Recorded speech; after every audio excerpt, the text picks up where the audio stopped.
Magandang araw po mga kapuntos, at sa araw na ito po meron po akong tampok na video para sa inyo at sana ay magustuhan ninyo. Kaya sa mga bago pa po sa aming channel, please po don't forget to hit the subscribe button at ang notification bell para maging notified kayo sa bawat video na ilalabas ko sa channel na ito. At bilang kahilingan po ng punto por punto team at naway maintindihan po ninyo, sana po wag nyo pong i-skip yung mga ads sa aming mga video. Sa maliit na bagay na po na yan, malaking tulong po yan sa ating programa at sa ating ministry. Sana po maunawaan po ninyo. Maraming salamat po, kaya wag na po natin patagalin. Simulan na po natin.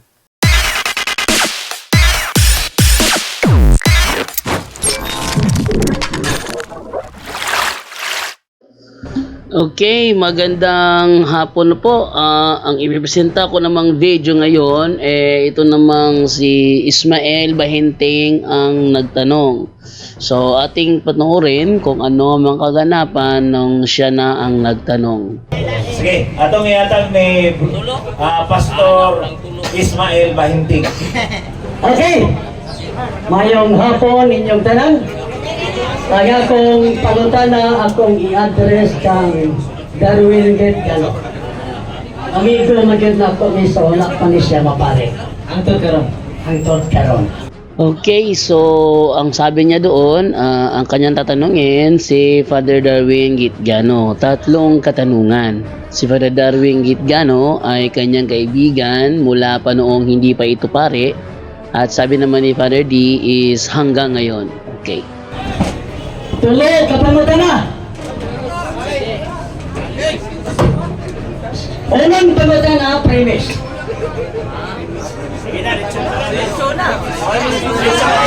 Ayun sa pa. Premise. Kamong mga Romano Katoliko, perting daghana ang inyong gipangkulitan o larawan nga mga nangamatay na nga balaan matod pa ninyo. Daghan kayo. Okay, ang tanong niya is, kayong mga Romano Katoliko ay marami na po kayong mga ginawa ng rebulto. No, mga taong namatay na. Ginawa niyo ng rebulto. Una, si Pedro sa buhat 4:19. Nasa ituban, asa may sundot nga matarong. Ang iya ba sa langit nga amahan nga sugo o sa tao? Okay, kinot niya yung gawa 4:19 kung saan sinabi ni Apostol Pedro daw di umano na mayroon dalawang utos ng tao, utos ng Diyos. At prefer siyang sundin ng utos ng Diyos kaysa utos ng tao. Ang na. Kay naghimo man og daghang mga kilomet nga larawan. Sugo ba sa langit ng amahan ang inyong gisunod? Sugo sa tao. Okay, ang tanong niya is marami kayong mga ginawa ng larawan. So, kaninong utos ang inyong sinunod? Ito ba ay utos ng Diyos Ama o ng tao? Salamat kayo. Dito sa Isaiah 56:5, Kategori ka ng Christian. Sugo ba na sa langit sa amahan? Sugo. Sugo sa langit ng amahan. okay. Ako naman itong ibasa ang Exodo 31 na doon nagigaan niya gahong o mga hiyas sa pagkulit. Ang Ginoo mismo nga na. Pabilosa. Ako sa tumuman. Okay, di mo rin imante. Ibati ka rin na may 1 minute. Sa ato basahon na, itong inayon di na tamayo mangutana, payo sa tamaminaw sa pangutana. Kasunod, dala. Ako na basahon na, kay sugo pa sa Diyos. Siya mismo ang naghatag og gahom. Okay, ito po yung nangyari, no? Ang tanong niya, utos ba ng Diyos Ama? Ang sagot ni Father Darwin, utos ng Diyos Ama. Kinote niya yung Isaiah 56 verse 5. Kung babasahin po natin sa Isaiah 56 verse 5, ganito ang ating mababasa. Ano po? Isaiah 56 verse 5 ay ganito ang ating mababasa. Then you will be like monuments in my temple, with your names written on them. This will be much better than having children because these moments will stand there forever. At dito naman sa English Standard Version, I will give in my house and within my walls a monument and a name better than sons and daughters. I will give them an everlasting name that shall not be cut off.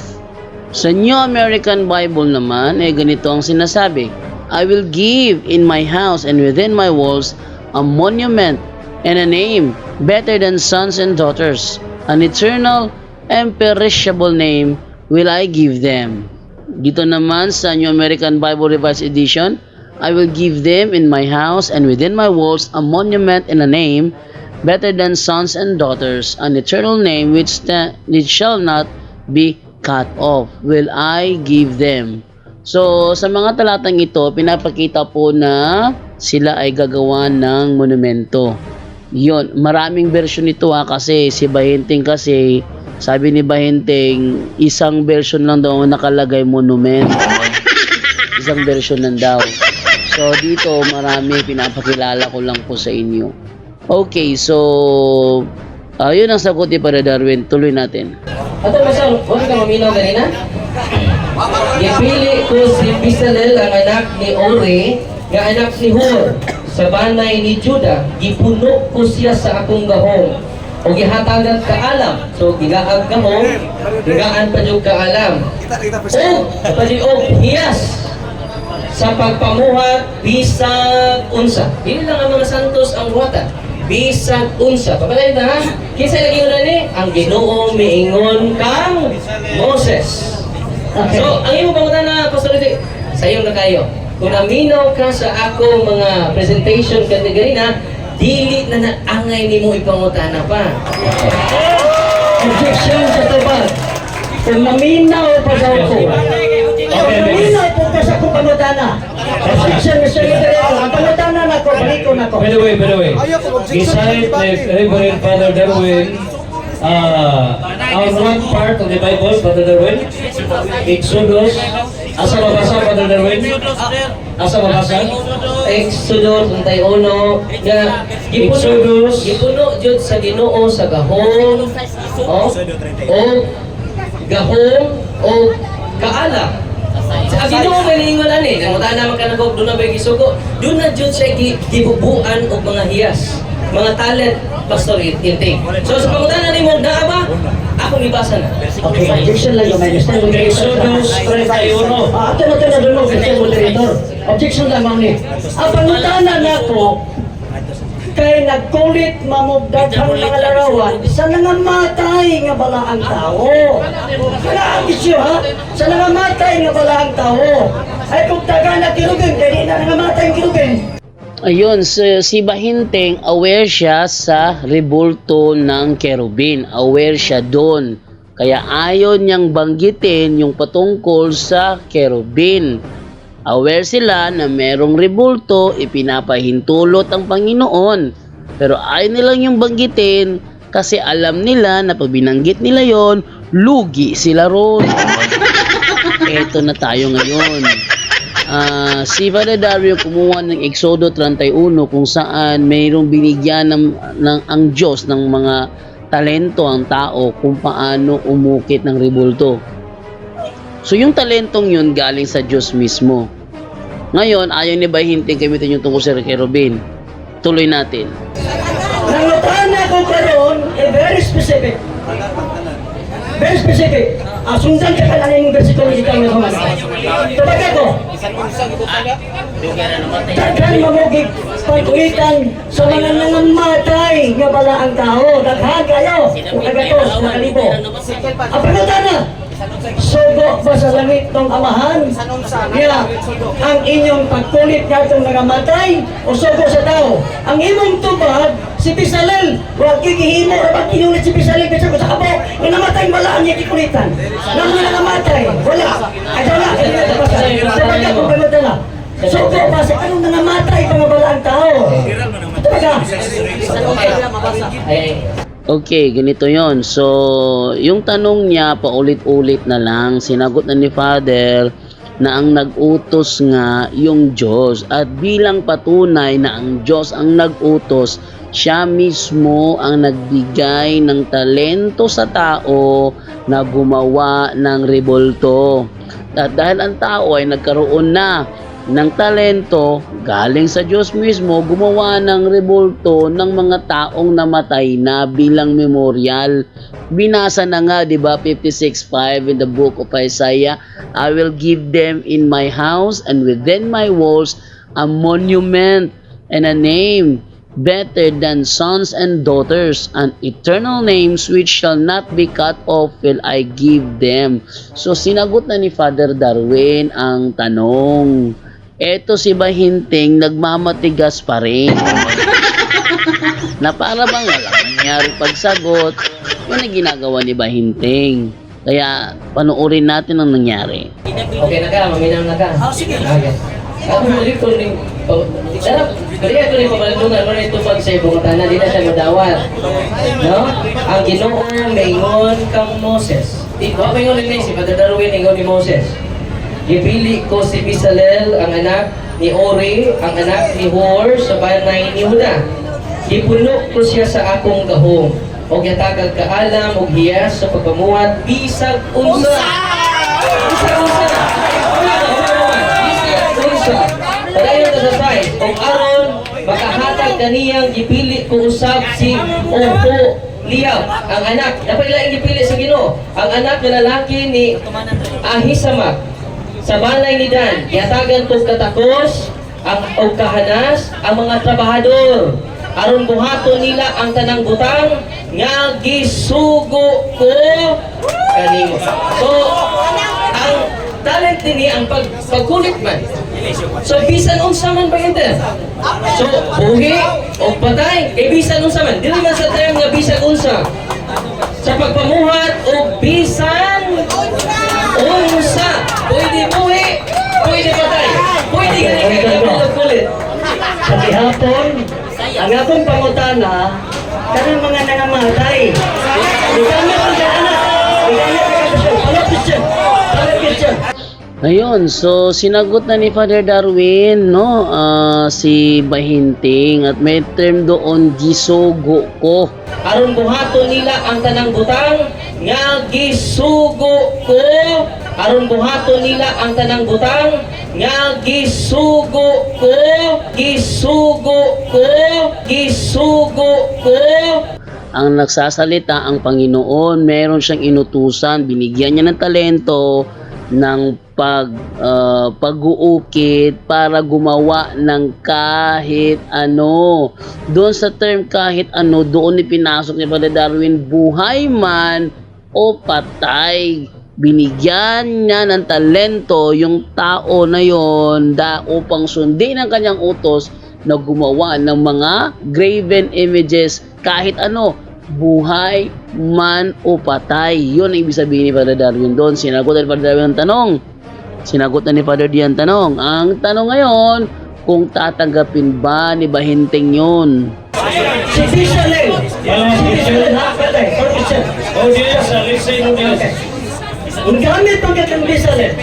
Tipo, Gapyan pa na katanan. Old Testament to New Testament. Naabay, gisugo sa langit ng amahan. Nakulitan. Naabay. Naabay, nakulitan nga mga nangamatay na balakaw.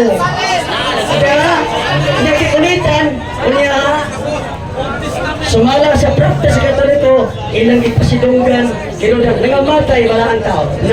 Wala. Kayo, Pastor Inting. Inaaba, wala. Tungkol sa kasalina. Yan na, Anjo. Ang tumanod na, ang panutagan na ako, inamatay. Sakay. Paliw ko na ko, katras kamay sa mga tabi. Wala bitang iwan. Gamay lang ha. Paliw ko na lang atras. Ayun, so nag-init na talaga si Bahinting. Gaya ng sinasabi ko po, sinagot na po ni Father D ang tanong. Pero itong si Bahinting, parang hindi titigil hanggat hindi niya marinig at basahin letra por letra ang sagot na kanyang hinahanap. Pero nasagot na po ang tanong. Nasagot na ang tanong. Ang tanong niya, is saan sa Biblia mababasa na inutos ng Diyos Ama. Sabi ng Diyos Ama, ako silang gisugo o akin silang inutusan o iniutos ko sa kanila. So ang Ama nagutos na gumawa ng rebulto. O rebulto, yung binigyan niya ng talent. Para makagawa ng rebulto, ang tao binigyan ng Diyos Ama ng talent para makaukit ng rebulto. Tapos yung tanong, yung patay ng mga tao, ayun na nga, Isaiah 56:5. Then I will give them in my house and within my walls a monument and a name better than the sons and daughters. So talaga nasagot ay yung tanong. Kaso si Bahinting ayaw tumigil hanggat hindi niya marinig letra por letra na babasahin ang gusto niyang sagot. Kaya yon, pinasa kay Brother JC Becerra ang pagsagot sa tanong ni Bahinting. Ngayon, si JC Becerra, ito ang kinatatakutan ni Ismael Bahinting. Pakinggan niyo. Excuse me. Okay. I-surrender man si Darwin kay magsigalit balik atong sa Hold on. Okay. Ang panutama sa ating suot, Pastor, fully answered ni Reverend Father Darwin Gigliano. And then may kulikot siya, so but with due respect, ayan na lang gihatag ang tubag nganto sa ating suot ng Catholic Faith Defender, Sisi Boy. Natumbag naman gud. Okay. Tubag, letra. Gigulitan. Tatay na. balikan ako pangutana ha. Balikan ako pangutana. Sugo kayo. Sugo ang langit ng amahan. Nga pala ang tao nga nangamatay, nga kulitan sila. Kulitan ha? Kulitan. Unya, uban sa inyong practice nga magluhod at tubangan sa kinun. Okay. Sige, basa. Isaiah 56:5.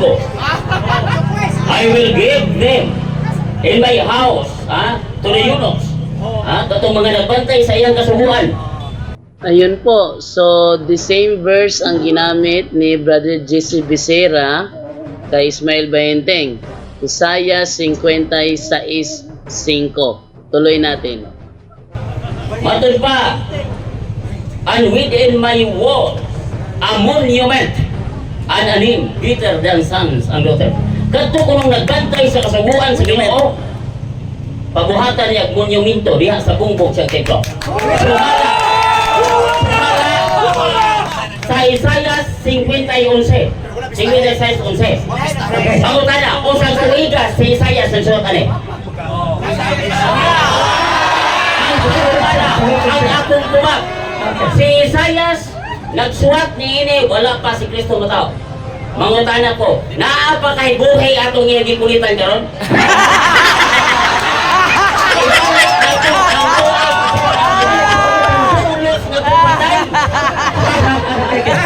Ay, nagaling ko mga apostoles. Sagutan ng Joshua at Isaiah.